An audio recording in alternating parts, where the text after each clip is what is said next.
Live from the mist-enshrouded mountaintop fortress that is X and Y Communications headquarters, you're listening to the world-famous Mountaintop Podcast. And now, here's your host, Scott McKay. Greetings, gentlemen, all over the world, all across this big, beautiful globe of ours. Welcome to the Mountaintop Podcast. My name is Scott McKay, at Scott McKay on Twitter, Real Scott McKay on Instagram, Scott McKay on YouTube, www.mountaintoppodcast.com. And of course, the Facebook group is Mountaintop Summit. With me today is a new friend of mine. Her name is Diana Mandell, and she's a dating and relationship coach back east from New Jersey. And we have an incredibly overdue topic today. I can't believe after 150 some odd shows, we've never talked about this before, but Diana is a lot of fun to talk to, and this is going to be one hot potato of a topic. Why people keep ending up with the wrong person. Any of you guys raising your hand out there? Man, any of you guys who know my story know I'm raising both hands to the heavens. I have a long, sordid history of choosing the wrong women. I mean, my picker was pretty much firmly broken all through my 20s. So with that, let's introduce Diana and find out what her story is and see what she's got to say about all this. Diana, welcome. Thank you for having me. Well, it's a pleasure. This is going to be a lot of fun. You've got a very interesting attitude towards dating and relationships. You've got kind of what I would call a spunky personality. And I'm looking forward to hearing everything you have to say on this. We came up with this topic. I forget how we arrived at this topic, but it sure is a good one. So I guess the best place to start with this, Diana, would be for you to tell a little bit about your own story. I mean, have you come out through life so far pretty much squeaky clean, or has your picker been broken before? I did not go through the most unscathed throughout my 20s, kind of similarly to you. I really referred to myself as a shit magnet. If there was a douche within a 5-mile radius, I would sniff him out and I would date him for 2 years. At least douches smell better than shit if you're sniffing them out. That's true. I'll take that as a positive right there. But yes, I definitely had my fair share of difficult situations and picking the wrong people. Still a decidedly uncomfortable experience either way, right? Terrible. All right. So, I think there's some knee-jerk thoughts that we have when we think of why people keep ending up with the wrong person. You think of ye old parental issues, daddy issues. I'm brainwashed by my upbringing. Therefore, I'm choosing someone just like my own completely broken mother to become my girlfriend someday. Women choosing guys who are like their abusive fathers. Low self-esteem. I just don't think I can get someone any better. Some people are broken. They're insane in the membrane, and they're thinking, in my mind, drama is a good thing. I love being mistreated, and they're sort of masochistic about the whole dating and relationship thing, and that's why people habitually end up with the wrong people. I'm sure you'd agree with all that. I mean, they're all self-evident, right? And interestingly, with one of the points that you're making with our childhood, a lot of times we think that we attract what we know. And while that's true, the pattern is a bit different. So for example, let's say I had a mean father. So I would subconsciously seek out men who are mean to actually try to correct the behavior of my father, to heal, to feel whole, and to even gain control. So it's not just because of what you know, it's actually you're trying to right the pattern. Does that make sense? Yeah, you're trying to go back and fix what you couldn't as a child.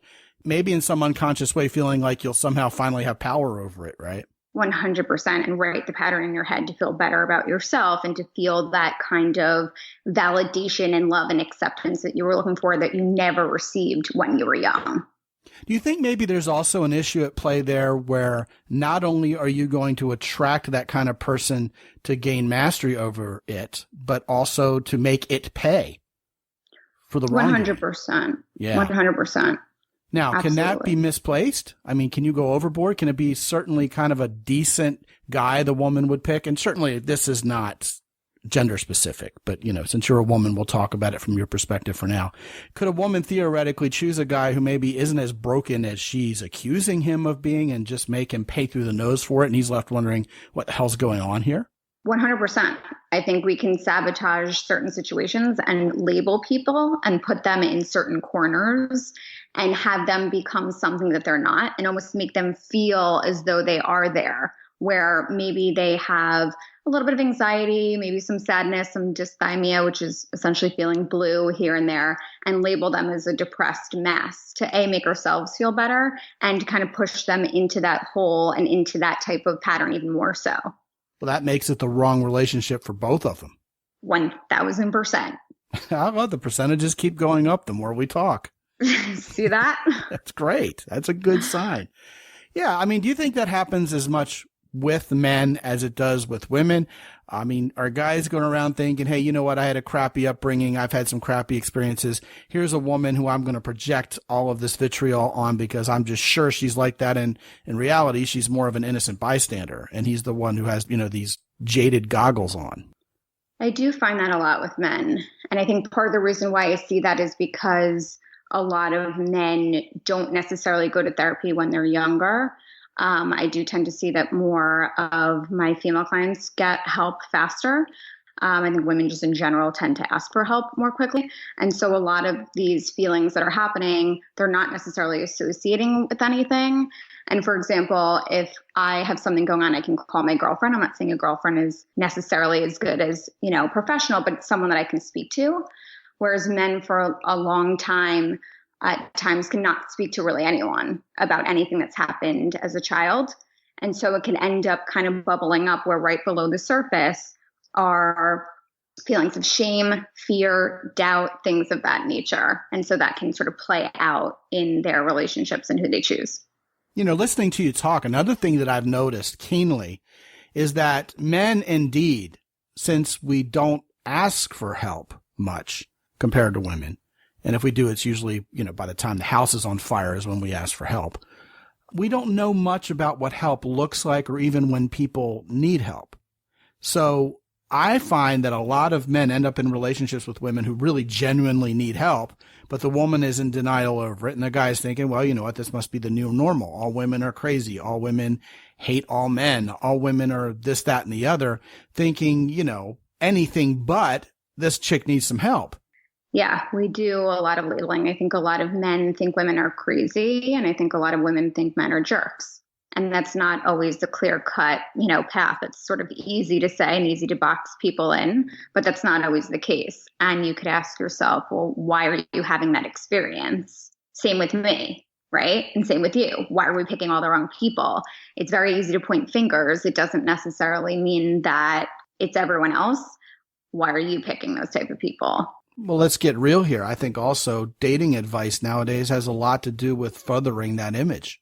A lot of the advice that men get is, look, women want bad boys. They don't want Mr. Nice Guy. And of course, the nice guy persona is very different than being a good, decent man of character, but all too often that differentiation fails to be made.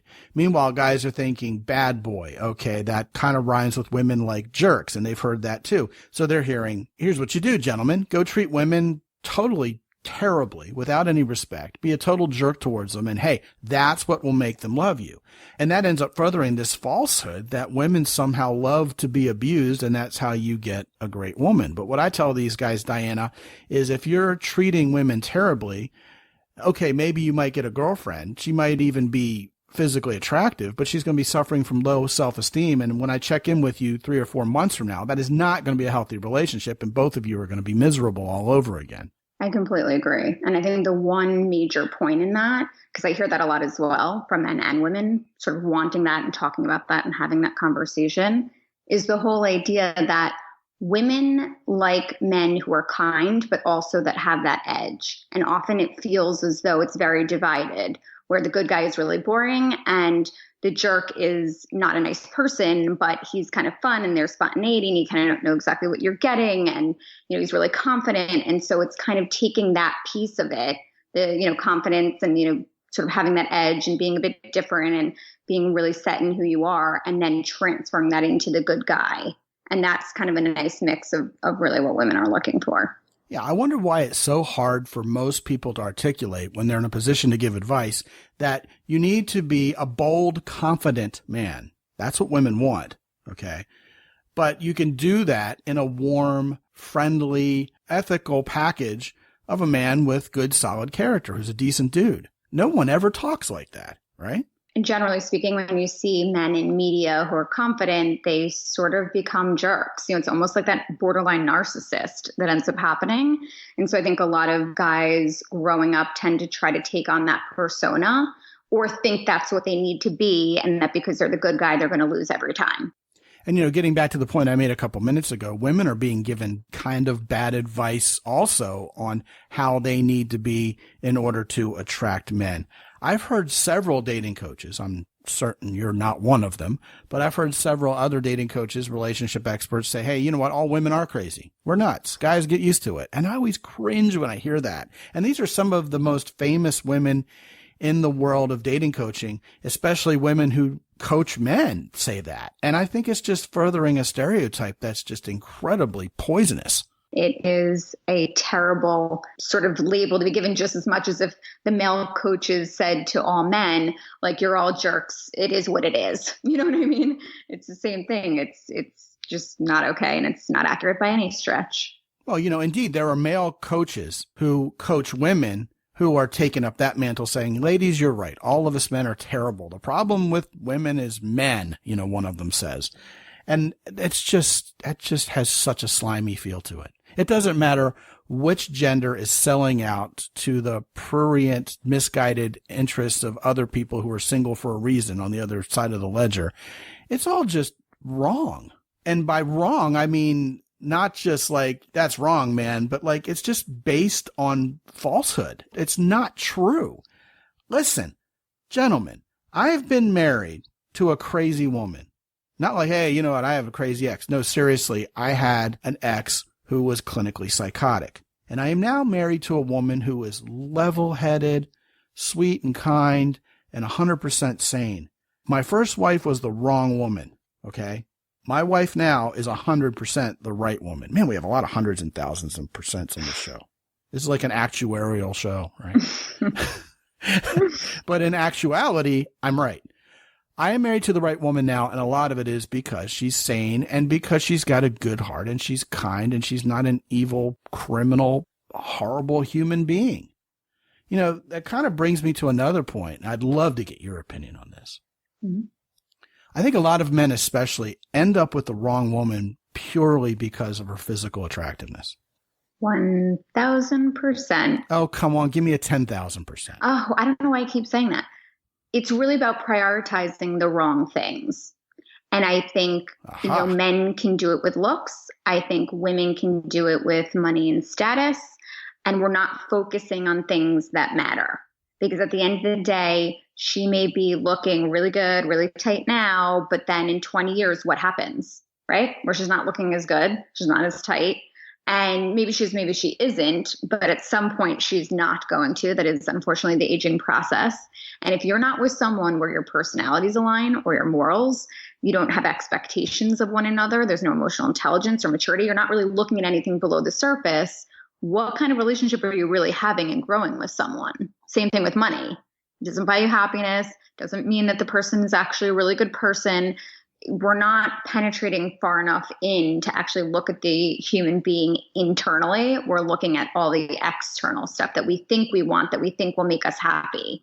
I know a lot of people that have married people for looks. I know a lot of people that have married for money, and it has not ended well. I'll put it that way. Well, kind of balance this conversation a little bit because I don't want to throw the baby out with the proverbial bathwater. Mm-hmm. I've had no money in my life and I've had a lot of money in my life, and I would rather have a lot of money than no money. But I will say this, my ability to attract decent women has been unimpaired by either condition. Mm-hmm. When I was dating and I was making a really nice income and starting to build my net worth, I just wouldn't tell women about it. I wouldn't tell them what kind of car they're being picked up in until I picked them up in it, et cetera, et cetera. But when I was younger, and I started getting good with women there for a while, I certainly didn't have a whole lot of money and the women didn't seem to care.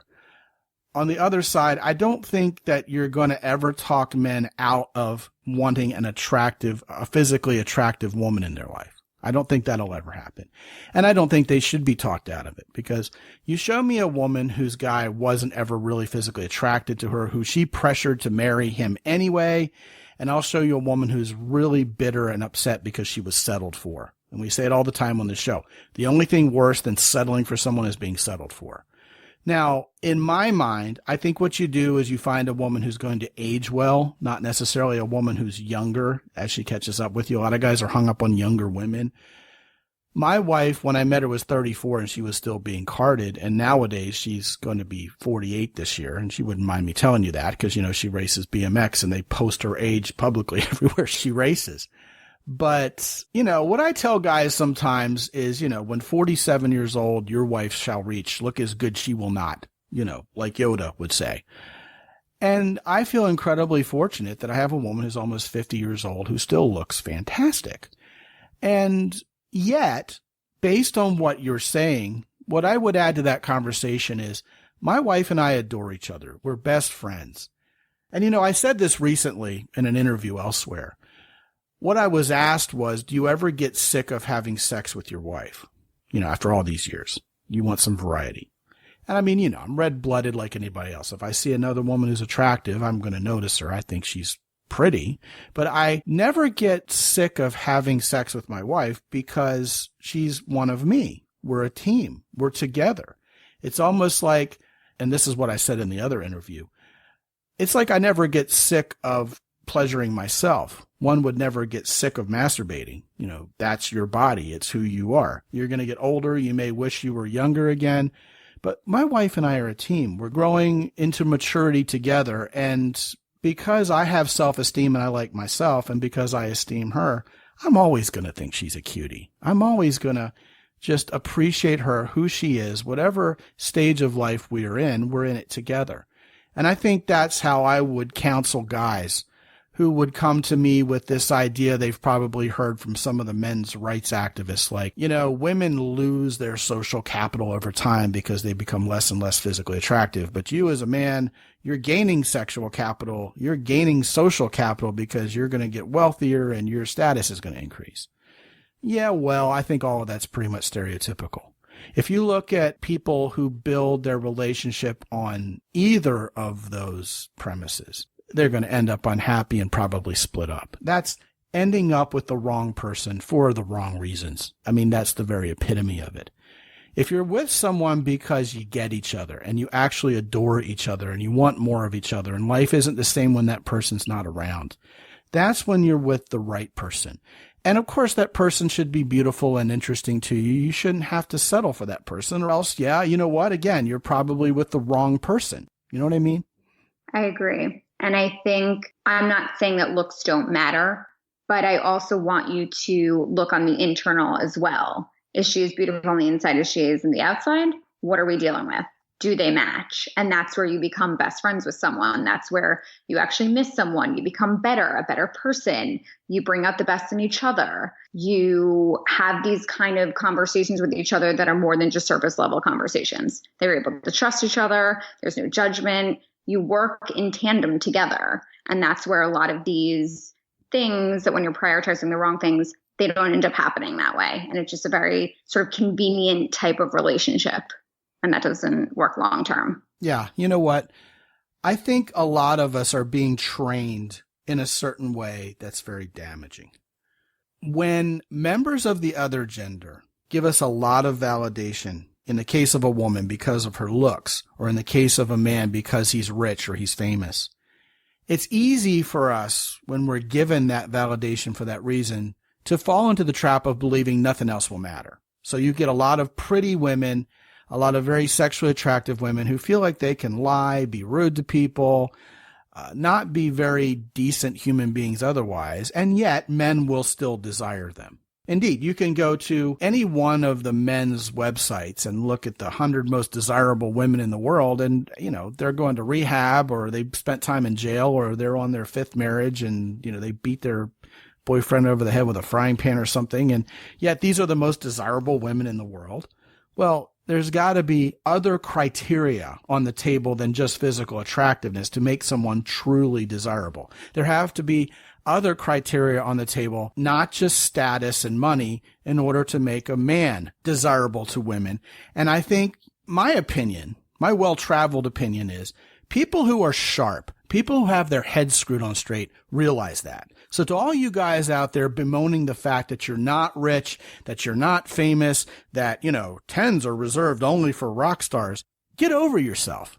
Being a good, decent man, doing the best with what you have is going to get you the kind of women you deserve when you're deserving what you want. And I always tell everyone, man or woman, Diana, if you deserve what you want, which is our mantra around here, you represent what the person you would like to attract would be attracted to in return. That's what it means. I can guarantee you will love the people you attract.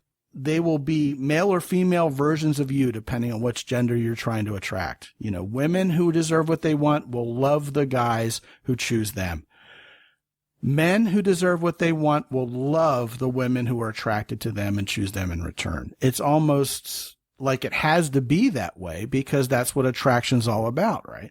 It's a healthy way of looking at things. I think so. It's an effective way of looking at things also. Absolutely. We attract specific people for a reason. It's not random. People think the partners that we choose are different, but maybe the situations that we end up in are the same, but that's usually not the case. Well, what is usually the case? It's who you're choosing. It's not the situations that you end up in. You end up in those situations because of the people you're choosing, not the opposite. Does that make sense? Yeah, I think it does. Along those same lines, why don't you give us some more ideas on how we can end up with the right person, especially if we have this history of ending up with the wrong person? How do we make that transformation happen in our lives? So the best thing that you can do is to look back on previous experience. Take a notepad, take a pen, go down to basics, and write out each of the relationships that you've been in. What they were like, describe them, how you felt, how the relationship transpired, talk about the beginning, the middle, how it ended, talk a lot about just every single part of it as if you're, in a sense, being interviewed for each person and do them all differently. Number one, this girl's name. Number two, this girl's name. And write out everything you can think of. Give yourself a break, a day or two, whatever it may be. A, that's just kind of emotionally a lot to do. And B, you kind of just need to give yourself, a break to have almost fresh eyes looking at it. Go back to it, like I said, a day or two later, and really analyze it. Take a look at it with eyes as if it weren't your situation, that you're kind of on the outside looking in. So it's a bit easier to kind of observe and take a look at it and see what kind of patterns you can come up with. Star things, highlight things, however it works for you, and take a look at what's coming up for you. And maybe they're healthy patterns too. It could be. There are probably some in there too. But take a look at any kind of patterns that are coming up for you. Notice, are they very similar type of women? Did you have very similar type of feelings? Did it end up very quickly? The relationship started? Was it sort of a very slow process and then very, very quick at the end? What was happening? How did it end? How did you feel after? Did you rebound? There's a lot of questions to ask yourself in terms of how you kind of floated through each relationship. And it'll give you a lot of answers. I think that is incredibly intuitive and right on the money. And I tell my guys to really take an inventory also. I really am intrigued by how you put it because you've added some dimensions in there that I don't typically teach, which I think is wonderful. Definite food for thought. I tell guys to look back on their past relationships and what are the traits that they really are looking for in a partner. What really matters to them? Because then everything's 20/20 foresight. You can't get into a relationship with a woman and go, yeah, well, you know what? She's addicted to heroin and she's incredibly selfish. But, other than that, I think she's all right. Look, if you said, here are my deal breakers. I do not want a woman who's addicted to heroin ever. And you said that to yourself before you met this woman. And you also said to yourself, look, I love women who are generous people, not incredibly selfish. Okay. And then you meet this woman. You're only lying to yourself. You're kidding yourself because you said this before the chips were down. Now that you have this woman in your life, you're lying to yourself. And I think that's an important step for people to take. But here's the problem, Diana. Most of the people I talk to, men or women, have no idea who they're looking for. They have no idea what they want. I hear the same thing all the time. Maybe you can already say it before I even get to it, right? I'll know who I'm looking for when I meet them, right? I'll know her when I find her. I'll know him when I meet him. What a crock, right? It is. And I think for a lot of people, they think they know what they want, but they really don't have it dialed in. They'll just assume that they want what everyone else wants. And while the basics, most of us generally want someone who's nice and intelligent and driven and, okay, fair. But there's also quirks and things that you specifically want that work for you that don't work for me, and vice versa. Right. And I think one action step that you can take is before you kind of pause dating for a second, you did that, initial sort of run through of your history. You're taking note of what's working, what's not working, and what patterns are coming up for you. Create a list of what you do and don't want, just adjectives and deal breakers. And on the next page, start writing out what your dating is like with each person, what you did, where you went, how you felt, any follow-up that needs to happen. So you're kind of tracking your dating, and always go back to that first page of what you say that you want, what you don't want, and deal breakers. You want to end up with about 90% of what you want and about 10% of what you don't. And with the 10%, you want to make sure it's something that you can deal with based on the fact that you're not going to have everything that you want in someone. And I think it's getting very clear on what you want, following through on it, staying accountable on it, and sort of exploring more about how you feel about each person, so you're able to end it faster this way than dating multiple people, kind of getting confused and letting things become a bit stale and staying on something or in something longer than you should. You talked about what I would call archetypal attraction indicators, and you're one of the only other people I've ever heard talk like this. There are certain things all of us want. We don't want people who are liars. We want people who are truthful. We don't want people who are Debbie Downers. We want people who are optimistic. We don't want someone selfish. We want someone who's generous. All of us want those things. We want those things in a relationship. We want those things from a company we work for. We want those things from our best friends in life, even of the same gender. And then you also added that layer of, what are my own quirky preferences? I want someone who has a silly sense of humor like I do. I want someone who would rather go on vacation to North Korea than Aruba. Those are quirky things. You meet someone who's one of you. She's like the female version of you, right? I would layer on top of that, there's also this flotsam and jetsam that's sponsored by the media. Here's what the media says you should want. You should want someone who's got a full head of hair, who's tall, who's got six-pack abs, even though she's a woman, et cetera, et cetera. All those things that are hard to obtain and expensive to obtain, the media is brainwashing us to think we want it.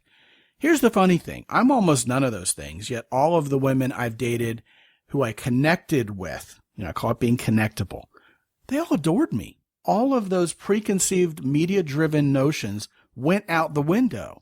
And I will say that a lot of guys come to me and they go, hey, I want a Barbie doll. I want her to be 5'10" and blonde. And they end up with a woman who's completely different than that. And they're thrilled because she's one of them. They connected. I think that's the secret of the universe. Too many people are trying to end up with the wrong person. They're literally, quite literally, trying to end up with someone who's not right for them because they're worried about what other people will think, or they're trying to fit in with a media-generated image of what they want, all because they never sat down, like you just said so eloquently and described in detail, by the way, and decided who they wanted.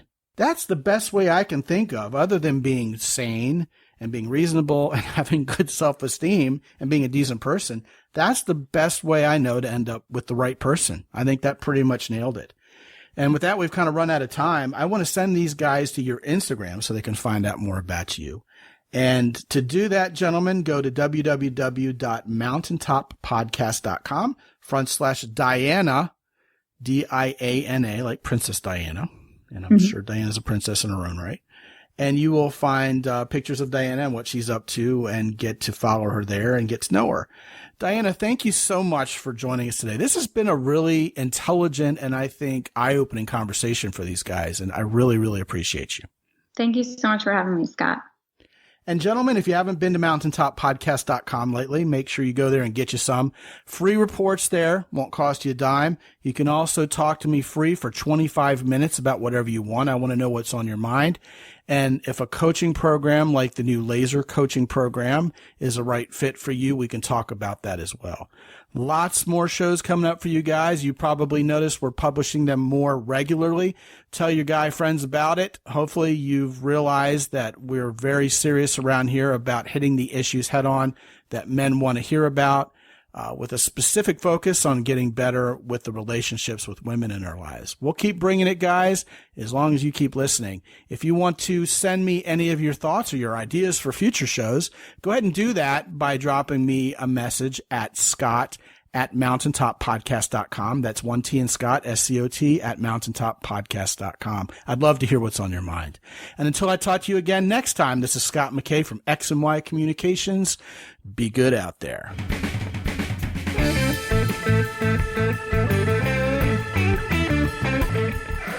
The Mountaintop Podcast is produced by X and Y Communications. All rights reserved worldwide. Be sure to visit www.mountaintoppodcast.com for show notes. And while you're there, sign up for the free X and Y Communications newsletter for men. This is Ed Roy Odom speaking for the Mountaintop Podcast.